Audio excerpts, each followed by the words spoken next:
Hi, I'm Dr. Howard Wright, and I'm the inventor of the storm whistle. I'm here today to compare the loudness and the ability for the whistles to work underwater and on the water. And so to do that, I've got the Hyperwhistle and the storm whistle, and we have it attached to a constant air pressure source. So today what we're going to do is we're going to show how at 15 feet, which is the standard distance, the Hyperwhistle people who import the Hyperwhistle, they show blowing the whistle right next to the microphone. Well, I believe that's being dramatically deceptive, because when you get right up to the microphone, you can get almost any figure you want. We're going at the standard 15 feet, and we have a standard air pressure. So with that said, let's go ahead and let's see just how we do. My nephew Jake is going to turn the valves on the triple valve, and he's going to divert the air from the one whistle to the other whistle and back and forth. And then we're going to watch and see what this says. So I'm going to keep quiet while Jake turns on one whistle after the other. So Jake, go ahead and turn on the Hyperwhistle.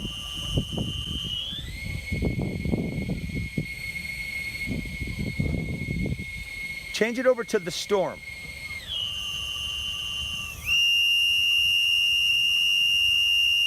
Go back to the Hyperwhistle.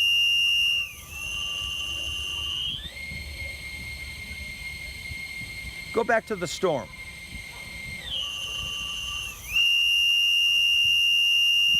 Go back to the Hyperwhistle and turn up the air pressure a little more.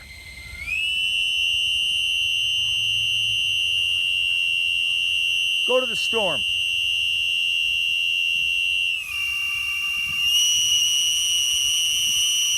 Go back to the Hyperwhistle.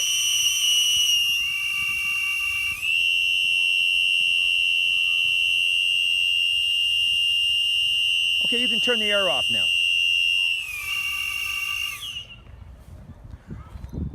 Later on in this short video, you're going to see the whistles working underwater and above the water. And I think you're going to find out that the storm whistle, which goes for half the price, which fits in your hand like a roll of quarters. This works with gloved hands. It's a great whistle, made in USA. So let's go ahead and let's see how it does in the water. Hello, I'm back again, Howard Wright, inventor of the storm whistle. We're comparing the storm whistle with this Hyperwhistle.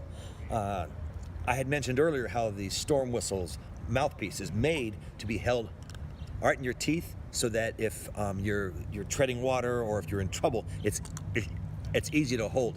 The Hyperwhistle has a round mouthpiece that's very difficult to hold. The other thing is holding the whistle. You can grab my whistle in any way and it works. This whistle, you'll see it a lot of times, they'll have it on the back of people's hands or held like this. That's because if you hold the whistle, it doesn't work as well. But here we're talking about the water. Let's see how the storm whistle and the Hyperwhistle work when they're wet. So come down just a little bit more. There we go. Let's see how they work.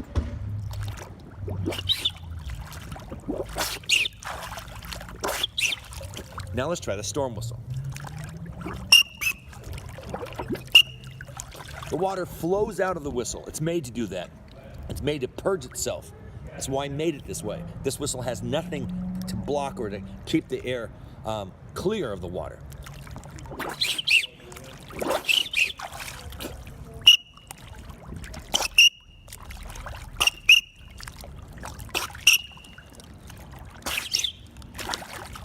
Again, it's hard to hold. What we're going to do now is we're going to show you underwater how the two whistles work, because they said that this one is waterproof and it's not, okay? So let's go ahead and do that.